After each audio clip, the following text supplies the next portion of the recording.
Hello YouTube, this is Morgan, Airspeed Prime here at my next Boruto Next Generations episode review, the Boruto anime. This one's going to be for episode 27, which is called Friendly Shinobi Battle. I think that's the name if I remember correctly. But anyway, episode 27 of Boruto. We got a new opening and a new ending, both of which were, I think good. Obviously it takes a few episodes for, I think, opinions to really form on the song. Right now it doesn't have the same appeal to me as the first song, but I like the visuals a lot for the second opening.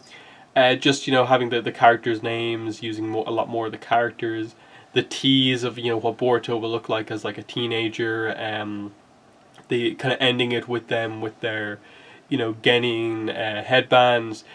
It was very nicely done. It's just definitely going to take a little bit for the song to really kind of kick in. The endings I don't really tend to focus on all that much, but it was fine for what it was. But yeah, the focus of course is this week's episode, which is the next episode in this arc where we're in the village hidden in the mist.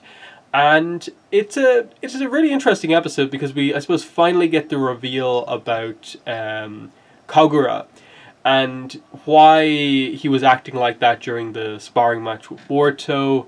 What's up with him, I suppose? What's with the unique markings on his face, and where's the connection? So the big reveal is that he is the fourth Mizukage's grandson, and that is obviously Yagura. Now, this is probably just a complete misunderstanding on my part, but I'd never really made the connection that, like, oh, Yagura is like responsible for like so much of why the village is called the Blood Mist Village. I'd always like, at least in terms of like, the big moments where Yagura is actually like mentioned in the like key episodes of Naruto, I've always felt like it's always been that he's been presented as like, okay, he was in Jinchuriki and he was controlled by the Akatsuki. He was controlled by Obito to basically make that village do a lot of the bad stuff that it did. Obviously the Blood Mist stuff has been around for a very long time, so it always interpreted as that like he just happened to be the leader at a time when this was kind of how they did things, rather than like necessarily he was one of the ones who like really helped to perpetuate it all that much.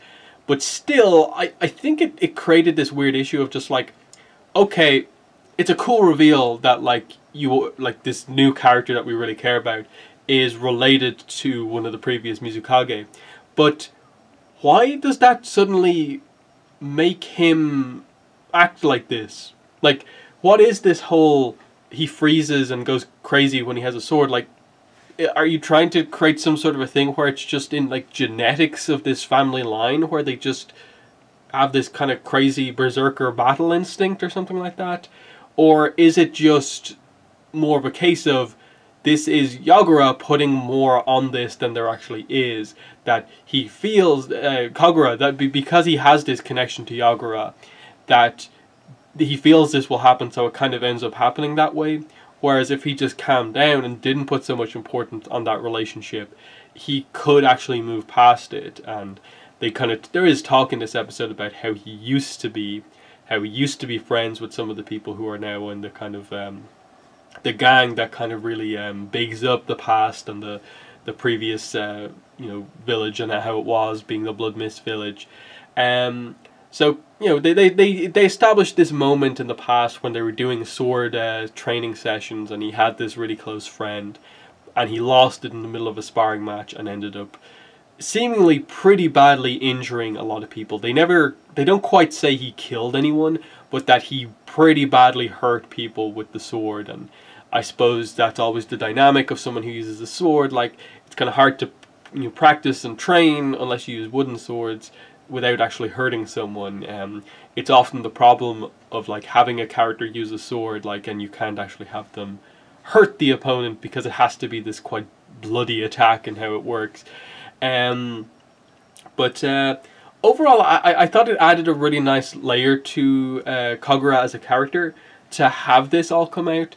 It's just perhaps the show not being as clear about the history of Yagura as maybe I remember it, because I suppose maybe I didn't quite place the importance of like everything that Yagura had done in the past as being like why the village is this way. I thought it was more of like he just happened to be the leader. He wasn't able to change anything, maybe didn't try to change anything, but not that he was the one at fault for everything. And if he was more at fault for everything, it's because he was controlled by Obito Madara for most of it, Toby, whatever you want to call it. Still, interesting connection to make, that everyone is aware of obviously the history of the fourth Mizukage, and this connection is actually this quite dark thing for him. You have the big fight at the start where they obviously have to get Denki back, and I think what I liked about this was that they didn't go overboard with this as a fight scene. They kind of just said that, yeah, this is a battle between some pretty young genin from the Mist Village and then some kind of just about to become genin from the Leaf Village, with, you know, Kagura being like one of the main, most powerful fighters there. I like that it kind of highlighted this idea of like, this is still a battle between fairly inexperienced people, and you know, I can understand from a certain perspective why maybe some of the villages think that their genin aren't good enough, because if that's the quality of the current batch of like Mist Village genin, that they were able to be defeated so easily by people who aren't even genin, it doesn't speak very highly of them. But obviously that's just a subsection of the genin from the Mist at this point in time, and they were defeated by some of the more notable characters from our group, and that, you know, the people that we had fighting them weren't just the randomers in the classroom at the back, whereas it was the randomers in the classroom at the back that the Leaf Village characters were fighting. So, you know, Boruto, Shikadai, and so on, they're all like the best of the best within that kind of class of Leaf Village recruits. So them being as good as they are makes complete sense, that they stand out. I just knocked over some stuff. That they stand out so much against the Mist Village genin, just the randomers. But still, it was cool to see, you know, how much more skilled that they were. That you thought that them using the kind of mist barrier jutsu gave them a big advantage, but it ended up almost causing more harm for them than anyone else. Another notable thing in that fight is that Mitsuki, constantly presenting him as being extremely confident, that if anything really serious and more impressive than maybe they've met before comes up, Mitsuki is hiding a lot. He's going to really go to town at some point when we eventually get the reveal of the full scope of his powers. I think that's going to be a really cool moment to see, because he's ready to go in that fight, and he ends up not really getting involved too much in a lot of the action. So it's cool to see. He just really quickly dispatched two of the guys, and that was about it. And then you see with Yagura, he primarily does hand-to-hand combat, and he's very skilled. But the second the guy challenges him with the sword, he obviously reveals that he primarily uses a wooden sword, so he doesn't really hurt anyone. But even when he uses that sword, it still is this kind of fear, and like, what if I did something like that in the past? And it's really the influence of Boruto and the others around him that kind of allow him to kind of use the sword without kind of falling into that way. And so kind of devoting the second half of the episode to like the guys hanging out just playing this Shinobi Bout card game, I thought it was a really interesting angle to take on it, because it was just saying that like basically Kagura has been taking things way too seriously and not having any fun, that he basically isolated himself from the rest of his peers because of what happened in the past and him hurting those people. And because of that, he has no friends. He doesn't really know what fun is, kind of, in a way anymore. So him hanging out with the Leaf Village guys, like, it was just this really kind of therapeutic thing almost for him. They obviously had the symbolic kind of idea of playing the game, as he constantly played all these red cards as he reflected on his past and all of the bad stuff with the village and how it represents him and Yagura and how he can never move on from the past.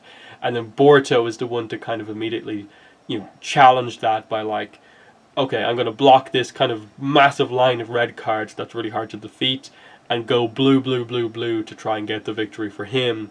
And everyone ends up putting out the blues, and eventually, you know, Kagura wins by getting all blue cards in the end.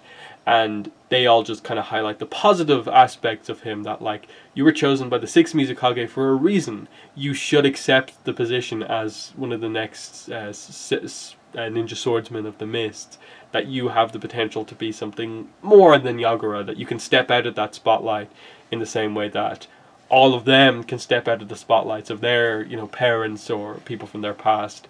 It was a good pep talk, and it was interesting that really the benefit of this scene was Kagura. It really wasn't meant to really highlight development for any of the Leaf Village characters that we're going to follow. It was all about Kagura, and I think that was a huge success in this episode, kind of just giving almost the entirety of the episode to furthering his character.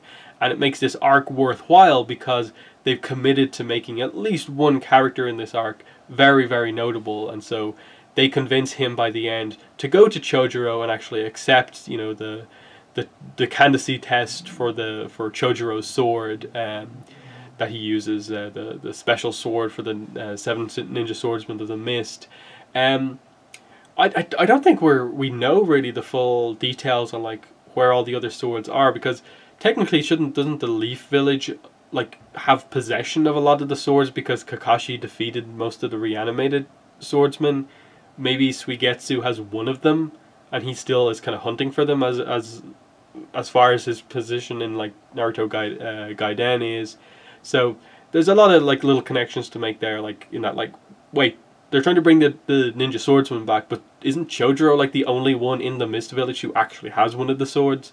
But we'll see what they do with that. If come really far into the show, we get the reformation of the seven ninja swordsmen, and we get to see all the other swords in action, you know, like the executioner's blade and so on. Yeah, and then the end of the episode is that the kind of main villain guy, who's basically in charge of this kind of these people who are kind of in a way worshipping the bloody past of the village, he kind of reveals that he kind of is, I suppose what most people are saying is that he's some sort of a relation to Kisame, because if they're making the connection of Yagura and Kagura with the whole thing down the eye, then of course, you know, it makes sense that the kind of gills on the side, this guy must be somehow related to Kisame, who is one of the only characters in original Naruto to be like that, and that would be a really cool thing to have, just this rivalry between descendants of, you know, previous you know, important people in the Mist Village, of like, you know, the Mizukage, and then one of the main ninja swordsmen who caused so much trouble. And that seems to be what the preview is setting up, that Yagura and this guy, whose name I can't remember at this point in time, but they're going to meet up, and it's going to be this big thing for Yagura. I think maybe they're going down the angle of that Kagura hurt him, and that's what kind of caused all of this, that kind of in a way Kagura separated himself from everything because he hurt this guy, and that incident probably caused that guy to descend down this kind of path of darkness, or whatever way they're going to explain him. I'm thinking potentially that might be the connection, or something along those lines, maybe. Maybe I'm completely wrong. But yeah, that's my thoughts on the episode. Pretty good. I think the decision to devote so much time to the card game on that scene was an interesting one. I think it just about worked, but I can definitely understand if anyone just found that scene to be a little bit like, what are they doing here, trying to create symbolism with this card game that we don't know how to play? I got what they were going for, but I can see if it was maybe a little bit overdone for some people. But overall, good episode. In the comments, let me know what your thoughts are on the episode and what I had to say about it. But yeah, that's been the video. Thanks for watching, and bye.